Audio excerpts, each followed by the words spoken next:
ajya kuririmba indirimbo yari ageze mu gihe gikomeye.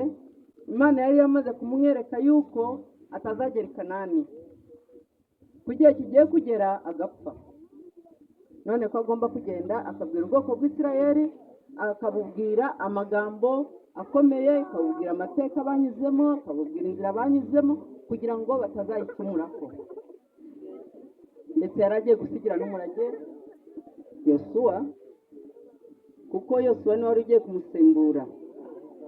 Ahangaha dukurikije iki gice cyo muri iyi ndirimbo, ahangaha yararirimbye, ndetse ni indirimbo ndende, ni indirimbo ishaka kwerekana ko umuntu uzi Imana wese yakagombye kuyigisha umuryango we. Ndetse tugira igihe cyo kuganira n'abana bacu. Byari iby'agaciro kubona umuntu wazanye n'abana be, ndetse bakaba bari kwigana hamwe aya magambo. Hari igihe kigera abana iyo ukibacisha mu mwuka ari abana batoya, mukicara mukaganira, ndetse mwaganira kenshi mukazubura kubabwira ijambo ry'Imana n'ibitangaza Imana yakoze. Hari igihe kigera abana, buri mwana wese agakirize akajya mu bye, ariko iyo ageze yibuka isezerano, yibuka amagambo yigishijwe n'ababyeyi be. Ahangaha rero reka turebe aya magambo aboneka mu Gutegeka kwa kabiri mu gice cya 32 ku murongo waho ni uwa 3. kuko ngiye kogeza izina ry'Uwiteka, mwaturire Imana yacu ko ifite icyubahiro gikomeye. Izina ry'Imana rihabwa icyubahiro. Ahangaha ni Mose wari utangiye kuririmba, ndetse yari ari gusezera ku bwoko bw'Isirayeli.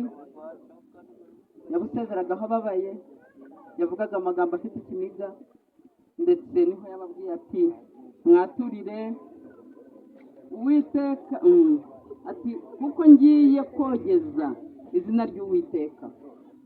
Yaragiye kogeza izina ry'Uwiteka, yaragiye kuvuga ibitangaza Imana yakoze, yaragiye kuvuga igitangaza natwe dukorera. Na n'ubu twebwe mubivane kwa Mose mubizane muri kino gihe cya none, natwe Imana idukorera ibitangaza, ndetse nicyo gituma na n'ubu turi kogeza izina ry'Uwiteka.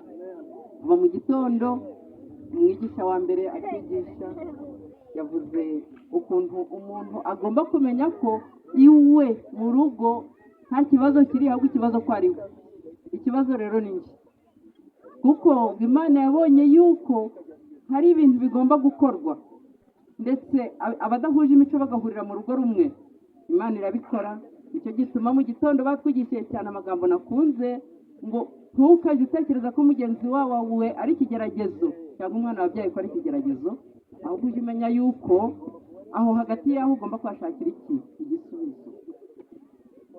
Ahangaha rero Mose yatangiye kuririmba, ndetse yishimye anavuga ati kuko ngiye kogeza izina ry'Uwiteka, mwaturire Imana yacu ko ifite icyubahiro gikomeye.